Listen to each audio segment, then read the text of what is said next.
Air force one ने Riyadh के runway पर पहली बार कदम रखा तो दुनिया को ये एहसास हो गया कि डोनाल्ड ट्रंप का मिडिल ईस्ट टूर सिर्फ एक आम डिप्लोमेटिक सफर नहीं बल्कि एक केयरफुली कोरियोग्राफ्ड खेल था, जहां पेट्रो डॉलर्स, पावर डायनामिक्स और पर्सनल इंटरेस्ट एक साथ चल रहे थे। मई 2025 के शुरुआती दिनों में और मई 13 ट्रंप ने फिर से सऊदी अरेबिया, कतर और यूएई का रुख किया, पर इस दफा उनके इरादे थे hundreds of billions of dollars के वादे, गल्फ मोनार्कीज की स्ट्रेटेजिक कमिटमेंट्स और ट्रंप ऑर्गेनाइजेशन के $multi-million ब्रांडिंग डील्स। ये सब मिलकर एक ग्लोबल जियोपॉलिटिकल सूफले बना रहे थे। ट्रंप ने अपने पहले टर्म की शुरुआत में भी एक ट्रेडिशन तोड़ा, जब आमतौर पे यूएस प्रेसिडेंट्स फर्स्ट विजिट के लिए कनाडा, मेक्सिको या यूके को चुनते हैं।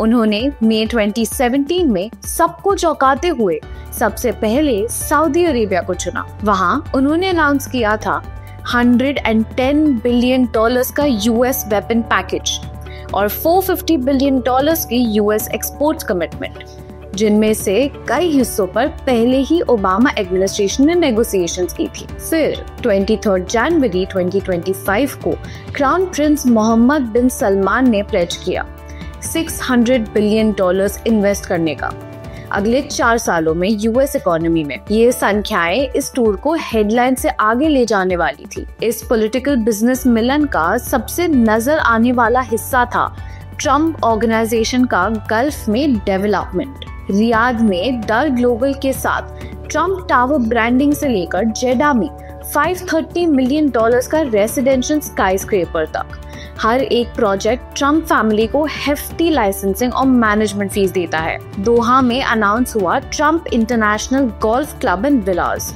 जिसमें 18 होल गोल्फ कोर्सेज और बीच फ्रंट विलास हैं, जो कतारी डीआर के साथ डेवलप करे जा रहे हैं। यूएई में उनके पास पहले से Trump international golf club Dubai है और अब एक $1 billion 80 story Trump hotel and tower under construction है, जिनके अपार्टमेंट्स 10 से $20 मिलियन में बिक रहे हैं। इन सब ब्रांडिंग डील से गल्फ रूलर्स को मिनिमल कैपिटल आउटले पर हाई प्रोफाइल रिटर्न्स का वादा मिलता है।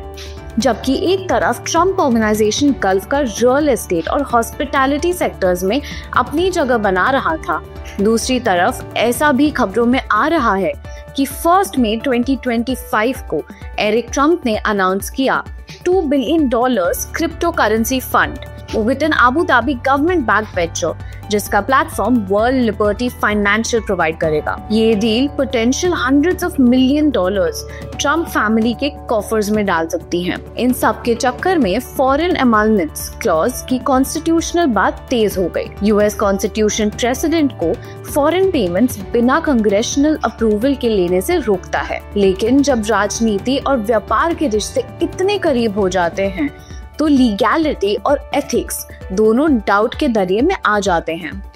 टूर के दौरान ट्रंप ने गल्फ कैपिटल्स में मैसिव इकोनॉमिक अनाउंसमेंट्स किए।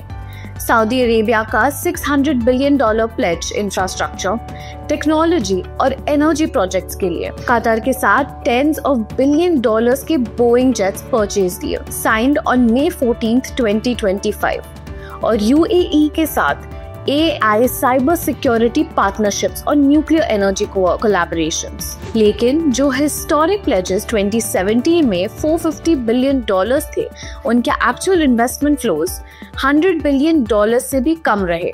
इस बार भी एक्सपर्ट्स स्केप्टिकल थे कि क्या इतना बड़ा पैसा ग्राउंड लेवल पर पहुंचेगा या सिर्फ प्रॉमिस ही प्रॉमिस रह जाएगा। इस टूर का एक और स्ट्रेटेजिक पहलू था ईरान पर प्रेशर बनाना। ट्रंप ने गल्फ मोनार्कीज को कोट किया। उन्होंने कहा कि उन्हें ईरान से कोई प्रॉब्लम नहीं है, लेकिन ईरान एक न्यूक्लियर पावर नहीं बन सकता। अगर ईरान अपना न्यूक्लियर प्रोग्राम रिस्ट्रिक्ट नहीं करता तो मिलिट्री ऑप्शंस भी टेबल पर हैं। ऐसा कहते नजर आए डोनाल्ड ट्रंप। उनकी एडमिनिस्ट्रेशन ने ईरानियन ऑयल एक्सपोर्ट्स पर नए सैंक्शंस लगाए, बैंकिंग रिस्ट्रिक्शंस टाइटन की और गल्फ प्रोड्यूसर्स को मार्केट शेयर बढ़ाने के लिए एनकरेज किया। इससे एक तरफ रीजनल एनर्जी सिक्योरिटी का नया डायनामिक बना, तो दूसरी तरफ मिडिल ईस्ट का सिक्योरिटी आर्किटेक्चर में रिस्क फैक्टर भी इंक्रीज हुआ। सबसे ज्यादा ड्रामेटिक मोमेंट आया सीरिया के मामले में। 14 मई 2025 को रियाद में ट्रंप की पहली मुलाकात हुई सीरियन लीडर अहमद अल शरा से। पहली US Syrian head of state meeting पिछले 25 सालों में। अल शरा जो एक समय अल कायदा से कनेक्टेड था और यूएस FBI ने उन्हें एक मोस्ट वांटेड टेररिस्ट डिक्लेयर किया था और $10 मिलियन की बाउंटी भी रखी थी, अब सीरिया के ट्रांजिशनल गवर्नमेंट के डिफैक्टो प्राइम मिनिस्टर के रूप में उभर कर आए हैं। इस मीटिंग के बाद ट्रंप ने अनाउंस किया सीजर एक्ट सैंक्शंस वेव करने का, ताकि सीरिया में ह्यूमैनिटेरियन एड रूट्स खुल जाएं, बैंकिंग चैनल्स रीओपन हो और रिकंस्ट्रक्शन प्रोजेक्ट शुरू हो सके। यूएस सेनेटर्स जिम रिस्क और जियान शाहीन ने तुरंत ही कंडीशंस रखी। सैंक्शंस सिर्फ तब तक रिलीफ होनी चाहिए जब तक सीरिया आईसिस एलिमेंट्स पर्ज करे, रिलीजियस और एथनिक माइनॉरिटीज को प्रोटेक्शन दे। सेनेटर लिंडसे ग्राहम ने भी कॉशन दी, फोर्स से आई लीडरशिप जेन्युइन डेमोक्रेसी नहीं दिखा सकती। मिडिल ईस्ट सर्किट का ये रिपल इफेक्ट सिर्फ सीरिया तक सीमित नहीं रहा। इजराइल गाजा एक्सिस पर ट्रंप ने कतर के मदद से Hamas Israel hostage release deal facilitate किया, जिसमें डायरेक्ट इजराइल इन्वॉल्वमेंट बाईपास की गई। इससे गाजा में ह्यूमैनिटेरियन कॉरिडोर्स को थोड़ा स्पेस मिल गया, लेकिन नेतन्याहू गवर्नमेंट के साथ टेंशंस भी बढ़ गए। येमेन और हूती फ्रंट पे ट्रंप ने US maritime security pact extend किया यूएई और सऊदी नेवीज के साथ, और उसी तरफ इजराइल एक्सक्लूड होने से इजरायली लीडरशिप ने नाराजगी जताई और एक साइड ट्रिप प्लान था टर्की जाकर Vladimir Putin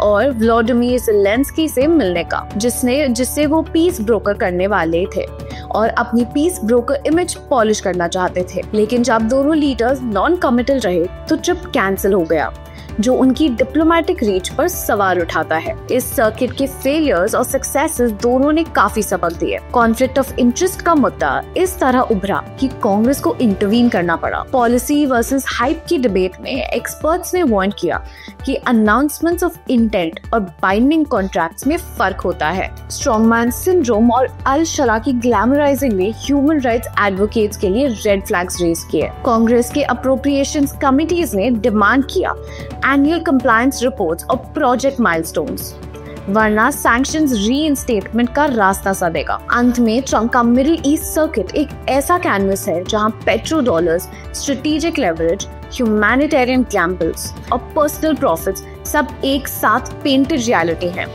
$600 billion pledges, gulf branding deals, Syria sanctions relief, ये सब एक ही कैनवस पर दिखते हैं। अब देखना है कि ये विविड हेडलाइंस ग्राउंड रियलिटी में कैसे ट्रांसफॉर्म होते हैं। क्या बहरीन, दमास्कस, दोहा के ट्रायंगल में रियल स्टेबिलिटी आएगी? क्या गल्फ इन्वेस्टमेंट्स अमेरिकन जॉब्स और टैक्स पेयर्स के लिए मीनिंगफुल गेन्स रहेंगे? और क्या सीरिया में एक सस्टेनेबल पीस और रिकंस्ट्रक्शन का रास्ता निकल पाएगा? जब ट्रंप वापस एयरफोर्स 1 पर बैठकर वॉशिंगटन वापस लौटेंगे, तब तक एक ही सवाल उठेगा, क्या ट्रंप ने अपने डील मेकिंग मैजिक से सच में मिडिल ईस्ट को ट्रांसफॉर्म कर दिया है, या ये सब बस एक हाई स्टेक्स शोमैनशिप ही रहा? ऐसे ही और जियोपॉलिटिकल अपडेट्स के लिए स्टे ट्यून्ड ऑन भारत लोक।